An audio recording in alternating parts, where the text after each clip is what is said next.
Reality recap. And hi, Evelyn. Yes, I know you have the reunion. Yes, we have 2 more episodes. And then we have the reunion, of course. I look like a slut. I look like a mom. She was like, you the one that look like you got a high body count hair. I fell the fuck out, y'all. Candace, has Deborah reached out to you to apologize after the episode aired showing Chris did not flirt with her? She wouldn't dare. She would get eaten for breakfast. Oh boy. No, she's doubling down. Why would you go meet with Ray J without talking to Princess or letting her know why? Like, she's trying to justify that she told her after the fact and not supposed to make it. What do you think of your ex-husband Jim coming out and saying you did not try to stop him from suing Shannon and Tamara? That's a good question. Well, I mean, if his memory is a little foggy about what transpired back then, that's okay. However, he did admit that I had nothing to do with the...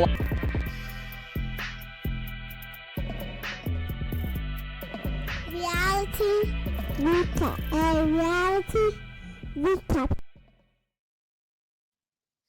What's up, y'all? It is your girl B with Reality Recap here for another Tea Talk sesh. And today we are recapping last night's episode of Real Housewives of Beverly Hills, as well as Rhony Part 1 reunion. Snooze fest. But anyway, we're going to get into it. Sorry for looking down when I started this. I just had to capture some stuff. There is news coming in as we speak. So just a few things in Housewives realm while we're speaking about the Housewives. RHOA season 16 trailer will drop Thursday, the 30th. So I will make sure that you have it first. So keep it locked to my Instagram and Facebook. Also, yesterday, RHOP news related. Karen Huger was set to be returning home from rehab yesterday. If you're not already aware, she has fired her first lawyer for her DUI case after her conviction and hired a new lawyer team. And she requested that her hearing was supposed to be on January 29th. She has requested that it be pushed back, and it was granted by a judge to be pushed back to February 26th. So I'm sure her new team is working on a plea deal for her or some type of leniency sentencing because she has completed rehab.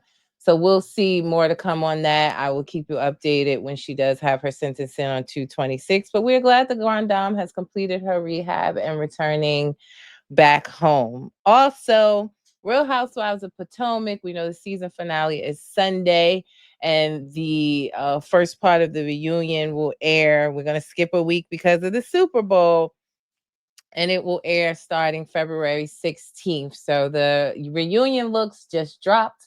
I will be sure to put those up for you right after this podcast. So let's get into it. We're going to start with Real Housewives of Beverly Hills. Let me pull up my notes. But Kyle is lonely, guys, and I don't care. Kyle is lonely in her home. Mauricio was out, all of the girls are out of the house, and she's spending time alone and sad and moping around as if she didn't push for this divorce. I don't know what Maurice did, if he really did cheat or not, because she won't let us know any of that information. But listen here. As far as I'm concerned, the amount of money this man making, he could have did whatever the hell he wanted to do. I'm not getting up off my throne after all these years to be sitting old and alone. Not saying she's old, but you up in age to be trying to start over again. So I don't give a fuck what he did. I would have stayed with him. I'm not getting up off my throne for nobody else to come in and reap the benefits of what I went through, all the hard work and sacrifice and being broke at the beginning that I went through. I ain't doing it. So I have no sympathy for her sitting at home alone. She wanted this. She wanted to be out frolicking with Morgan. Grass ain't always greener on the other side. It's just more manure over there. That's what they say. So you can sit home watching the birds run into your window all you want. I could care less. Just being honest. And you know what I was thinking? The e-cigarette lady, Camille's friend, the medium that told her that once the kids moved out, that she would be there with him and they would not fulfill each other and they would split. I guess she was kind of wrong, even though they did end up splitting. I mean, Mauricio left before all the kids left, so that really wasn't the case. So I don't know. She had some points, but overall, not spite on e-cigarette lady. So there you have it. And what was that around her arms? What was that Kyle had around her arms? The little black Velcro things when she was FaceTiming Portia trying to intrude on her lunch with her sisters. And she was like, I don't know what time we going. I don't know where we going. Because basically they don't want her there. But they are seemingly, from what she says, the children are supporting each other, talking about what's going on in their divorce. And they don't want her around all the time. So this is the bed you made, so you gotta lay in it, sis. I did look up bird slapping into a window. What does that mean? Because I always heard that that was like a bad thing, but not necessarily. It said it symbolizes new beginnings, which you are definitely in. New beginnings, new territory, honey. So it didn't say that it was bad luck. But I just said with the birds on the beach dead and the birds smacking into the window. Let me look this up and see what this means for Kyle. But it wasn't a bad thing necessarily from what I Googled. Erica calls Kyle, in my opinion, to get the hell out of the middle of it. And I've been telling y'all for the last couple of recaps, Erica, stay out of these people's business, honey. Don't get involved in their business when it comes to Dorit and Kyle trying to walk a fine line and, try to be neutral. Just stay out of it and let them figure it out because it will not work out for the best for you. So I'm assuming, my opinion, after the spa party where Dorit sat Erica down, like, you kind of you ain't being all neutral as you think you are, that she has now called Kyle and saying, look, the rest of us need to stay out of it. You guys need to resolve it. We're not the board of directors and we shouldn't be involved in this. And you guys should figure it out on her own because she want out of it now because she in the hot seat with the REIT. So now you want to stay out of it when I've been telling you stay out of it, girl. But she's finally figuring that out. Bose and Dorit meet up, and I have to tell you guys, I'm liking this friendship. It's a fast budding friendship, but I think at this age, our grown age, you don't have to be friends. People come in your life and honestly support you more and do more for you and be there for you more, and you do the same for them more than people you've known for years and years and years. Hell, sometimes it's more than your own family. So I am here for their friendship, even off of camera and out, with the season already filmed. They are hanging out. She was with Bose in New York for her birthday, Bose's birthday celebration. They seem to be a great support. They're walking, holding hands like real girlfriends do. And I am here for their budding friendship. So they had a conversation talking about PK and how, he's gun ho on divorce. Y'all know PK outside. He done lost that weight. He dressing different. He ain't coming back to Dorit. We already know that. Oh, I feel like I know that. So yeah, she sat down and talked to her about that. And even they talked about Kyle with the text message that she read and Dorit feeling like, it's clear that more was said than just memes and jokes, which we all think that. And I don't know why Kyle wanted us to think that she meant the producers or the cameras when she said that. You still were talking about something other than memes and jokes. So what is it? Spit it out, because I'm not clear what it is you could have been talking about outside of the relationship, her, Dorit and PK's marriage. It's just not making much sense to me. But, Bose is there to support her. And she said, a hit dog on holler. She said that last episode, right? So with Kyle storming out of her house, having an attitude, it's giving guilty vibes. And the more that Kyle thinks that she's trying to clear her name, I don't know if Kyle is on the page of thinking that we think she's messing with PK or saying something inappropriate. I don't feel that way at all. I just think you was talking shit about Dorit and you just need to own up to it. You wasn't in a good space with her either. And there's a possibility you said some shit. Just own up to it at this point. So that's where I'm coming from. But Kyle is saying like we're trying to paint her out to be a bad person or doing something wrong. You did. You did. If you say you a girl's girl, you had Dorit's back and you wouldn't talk about her. I just don't believe that. So I said this before. I feel like Bose really sees Kyle. Like she sees through her shit and can call her out on it is how I feel. So yeah. Kyle then calls for a dinner, and she calls for a dinner with only Sutton, Garcelle, and Erica. And Sutton and Garcelle, they call bullshit. Now, why I do feel like, they're saying that, oh, she wants to get us together. She wants to rally her troops before we go to Garcelle's beach house. Why I agree with all that, I don't feel like Sutton and Garcelle are, although they're hinting to it, and we'll get to the dinner, the things that they're saying in their confessionals, especially Sutton, like, we're not her minions. Erica may be her minions, but I'm not. You don't say that to Kyle's face. So keep that same energy because she needs to hear it. It is truth, but she needs to hear it. But I just don't feel like they're keeping the same energy in her face. Sutton somewhat, but not the same exact energy. So Garcelle gets to the dinner first, and seemingly it feels like Kyle is trying to scold her, right? She's trying to scold Garcelle for going to Bose's house and telling her about the text message. And Garcelle is like, sis, you read it out loud to everybody in Chuck E. Cheese. Why am I supposed to feel bad about going and telling Bose about the text message? If I didn't tell her, somebody was, or she was going to see it on the TV. Hello. So I told her, and what? So the rest of the crew comes, but before then, also it's seeming like basically Garcelle is telling her, fess up. It's more to the text messages. Fess up to what it was. If you say, like I just said, if you say, yo, I was talking bad about you behind your back, that's okay too. Y'all weren't in a good place. So just fess up to it so we can move on and stop letting this be the main storyline for the entire season now. Because we over it. Sutton comes in, and right away Sutton asks, why are we here? Why we here, Kyle? When we all about to see each other tomorrow to go to Garcelle's beach house. So why do we need this pre-dinner? It's giving the same vibes as on Jersey, right? Where they had the like pre-meeting before the reunion trying to take Teresa down. It's giving those same vibes. So why we here? That's what I want to know. And Kyle starts by apologizing for her storming out, for her like cursing at them. And Sutton's like, I just want to be clear. So, what is it that you said or that you did that you want to apologize about? Kyle, you can tell she's getting annoyed and flustered. And that's why I'm saying I feel like Sutton should say what she said in her interviews, right? She's saying that Kyle seems to feel she's exempt from explaining herself, from talking about hard issues and just walking out when she expects the women fess up to things, talk about things that are going on, and she's not allowing them to walk away or walk out. And the flashback that they played does show that, what she said, no, you need to own it, you need to talk about it, you need to confess, or you need to deal with it head on.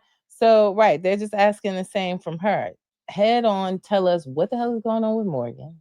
What have you been texting, or what you've been saying to PK? And let's move on. So, but Sutton didn't specifically say that in that dinner. She just more so keeps asking her, well, what is it that you're apologizing about? What exactly? I want to be clear. I need some clarity. Just say you too. Like, say what the fuck you mean. Okay. What is you thinking she needs to apologize for? What do you need an apology for? Say that. Okay. The next day they meet at Kyle's house to get ready to go to Garcelle's beach house. The women all come in, and Dorit seems a little off, and she shares with the ladies how, she went for a walk with her son, and her son is asking her, are you and daddy getting a divorce? Because, you posted something on social media, and I'm assuming it got back to the kids either through school. I don't know, but they somehow know about it. And very rude, Sutton interrupts. Sutton interrupts the conversation. Like, I'm sorry to interrupt, but we need to go. It's a long drive to Garcelle's house, and we need to go. And it was like, girl, your timing is terrible. Why would you interrupt her saying it? And even if you did, you said, come on, let's talk about it more in the car so we can get on our way. But the way she just came off, I don't know. She's just really, the mid-season trailer came out this week for Beverly Hills, and you can see in the trailer that Sutton says something to Dorit like, I ain't bigger than you, but my wallet is. She definitely is giving this energy that she feels like she's better than her because she may have more money than her. I don't like the vibes that Sutton is putting off. It's giving mean girl, but intentional mean girl. Like I ain't have no storyline last season. I was showing y'all that I brought a horse. I need to come in here and stir up the drama and be rude. And it's just not becoming of her. I don't like it, because if anybody was treating her this way, she'd be falling out somewhere. So I personally don't like that. So she rushes them off. It was very rude, and they get in the car and they go to Garcelle's house. Can I say something, guys? I want to see more of Jennifer Tilly. I would rather her be a full-time housewife over Kyle right now, even over Sutton right now. I want to see more of Jennifer Tilly and learn more of her lifestyle, what she does on a daily basis, her relationship. I'm interested in getting to know this woman. Her fashion pieces are just out of this world. The Louis Vuitton boat that she had, her necklace that, Erica Jane is clocking everything that she has, wishing that she still lived that lifestyle. And the toaster that she brought Garcelle, oh, chef's kiss. It went with her outfit. It went with her beach house theme. I had to go look it up, y'all. And she gave her a Dolce and Gabbana toaster. That toaster is $700. $700 for a toaster, child. Like, the woman got money. We know that Jennifer Tilly was married to the creator of The Simpsons, and he passed away, and they divorced before he passed away, and she got a piece of The Simpsons. Still to this day, she's getting residuals off of The Simpsons, not only the show, the toys, the t-shirts, everything, all the merch. She gets a piece of that along with her own career, right? Her Chucky movie career. I think she gets residuals off of that too. She's worth a pretty coin, and I really, really want to get to know her more than some of these other housewives right now. I'm really interested in her. Like, I love Bose. I'm glad she's on. Jennifer, she also, Miss Tilly, if you want to call her, she just brings on a breath of fresh air, comedy along with her shade, and I'm here for it. I really want to see more of her. I do hope she becomes a main housewife. But anyway, they have a beach dinner or day at Garcelle's house, and Kyle pulls Dorit aside. And it's the same conversation for me. They're both saying that they want to salvage the friendship. It is important to the both of them.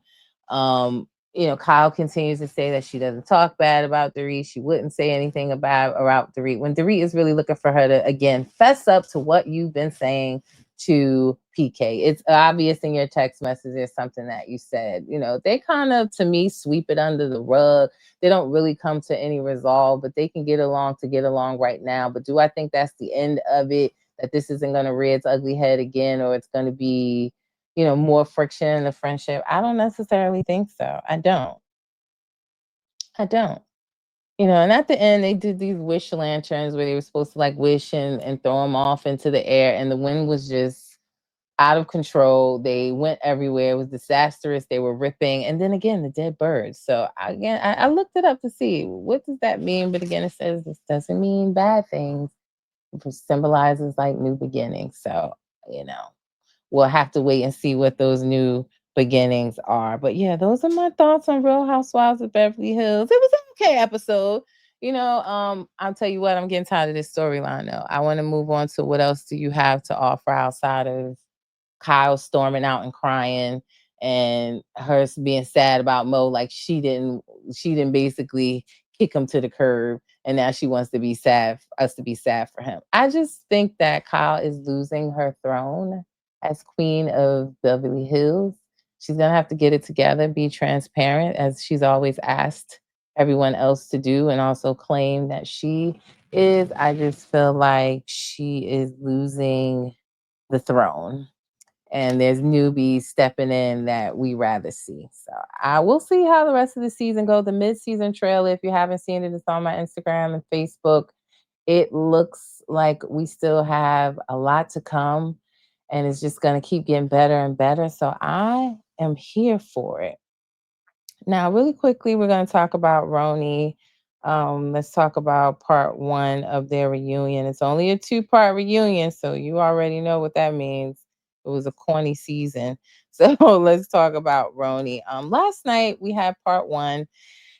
And it was just for me, boo, tomatoes, tomatoes, tomatoes. I am not pleased with this season, nor was I pleased with their last season. I don't like these women.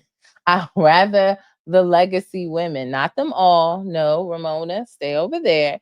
But I'd rather see them mix some of the legacy with some of these women. I've made it very clear. I'm not a fan of Erin. I think she starts stuff. She talks behind people's back. She go and run and tell everything. I'm not a fan of Brynn. I told you guys she is masking, which we're learning now. I've been saying it over and over again. I feel like she masked her trauma with humor and over sexual jokes. I don't like her attitude this season, telling all these lies and trying to cause dissension in the group. I just really don't care for her. I'm only here for, I like Uba. Because she's gonna keep it 100 and go off on these ladies. I like Jenna and her fashion. I wish she would tell more of what's going on in her life. Like, you're on a reality TV show. Like, I don't know what's going on with her relationship. Are they married or are they not? I still didn't even believe what she said last night, that, oh, we had a little small intimate ceremony in Texas, but it wasn't legal. So, she didn't show up to Bravo concert. It's like, if you're going to be in it, be in it, but I do adore her fashion sense. She made an iconic, bold move by wearing the towel wrap and the robe off the shoulder with the sunglasses. She definitely has iconic reunion looks. And I even heard, not Bravo, Andy ask Jenna to make sure you leave that robe, honey, because we have to display that at BravoCon for sure. So, I love her. I like Raquel and getting to know her. I think she's interesting. I think her relationship is interesting. And I like, I want to see more of her art, her gallery, what she does on a daily basis. If they can incorporate a little bit more of that, I would love to see her. And then mix some give us Luann back, give us Sonia back, hell, give us Jill Zarin back, give us some of the legacy in with these newbies, because I just don't like the cast as is. Now, I did drop word on the street. The casting company, I do follow them, that cast for Rhony, had posted that they're doing casting. Before the reunion even came out, they posted that they were looking for housewives. So some changes may be a coming. Maybe they're just looking to keep their roster fresh. It's not, it's not clear, but they did put that out. If you, want to see the post, it's on my Instagram and Facebook. Make sure you're following. But yeah, they may be looking for some new ones. So if you're interested, go ahead and and apply and get you your apple. But I just felt like with the reunion, it was really about, holding Brynn accountable, which they should do. She has stirred the pot a lot. She said the things about Jessu's marriage, about her home, about her changing her fashion or always being in glam, that she's not authentic anymore. When meanwhile, Brynn left Jessu's birthday party to go get a spray tan. So, girl, please.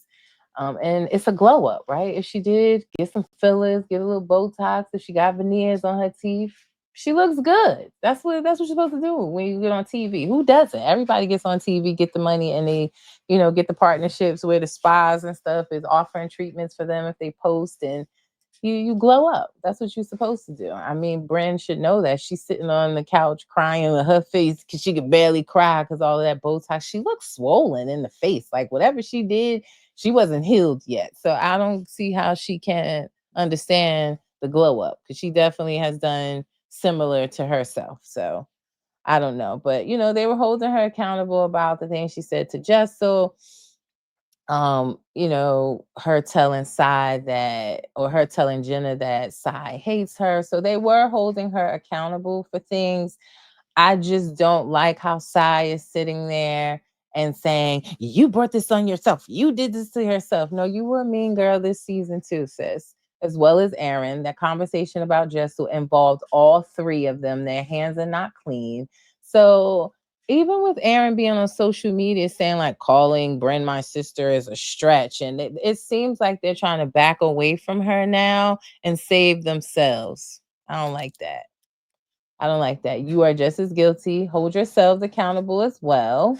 and fess up to the things that you said. Right away when they talked about what was said about Jessel, side jumps. I'm gonna apologize about that. No, it doesn't work like that.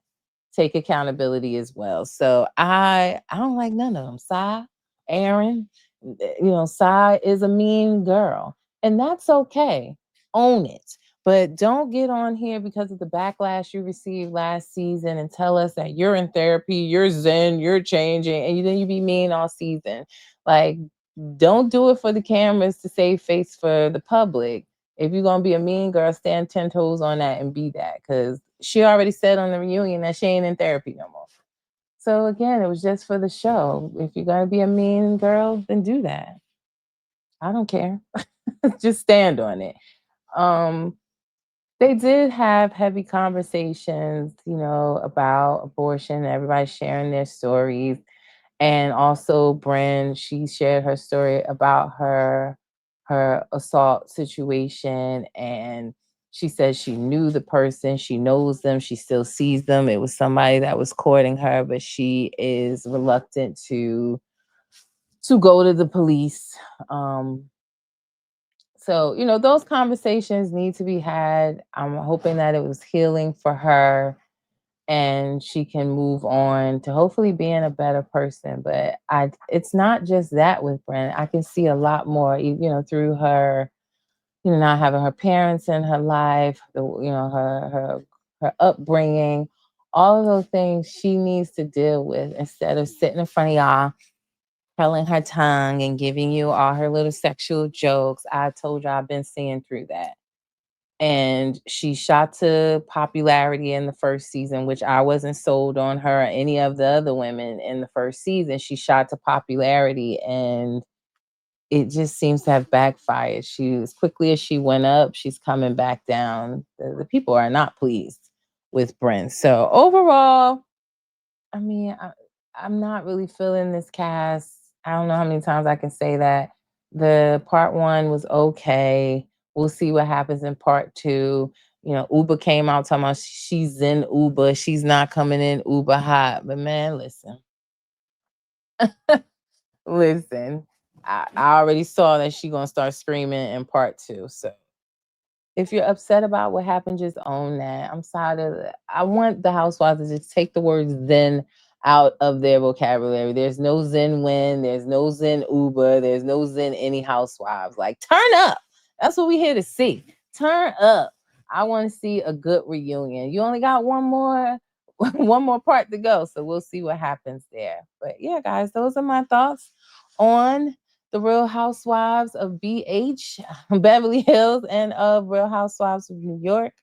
I will be back for a recap of Love and Hip Hop Miami and Love and Hip Hop ATL. ATL won this week for me. It was a good episode, had me cracking up. So we will do a live recap of that. So you stay tuned. If you can't watch the live recaps, again, this is a recorded one, but all my recaps are loaded on my YouTube channel. So if you are watching, please like my videos. Please subscribe to my YouTube channel. If you are a follower from Instagram or Facebook, you can go to the link in my bio to subscribe to my YouTube channel so you don't miss a thing. And my YouTube subscribers, follow me on Instagram and Facebook so you get all the up-to-date gossip, honey. The tea is always piping hot. It is your girl B with Reality Recap. I'll see you later for a recap or another tea sesh of Love and Hip Hop Miami and ATL. Y'all have a great day. Peace.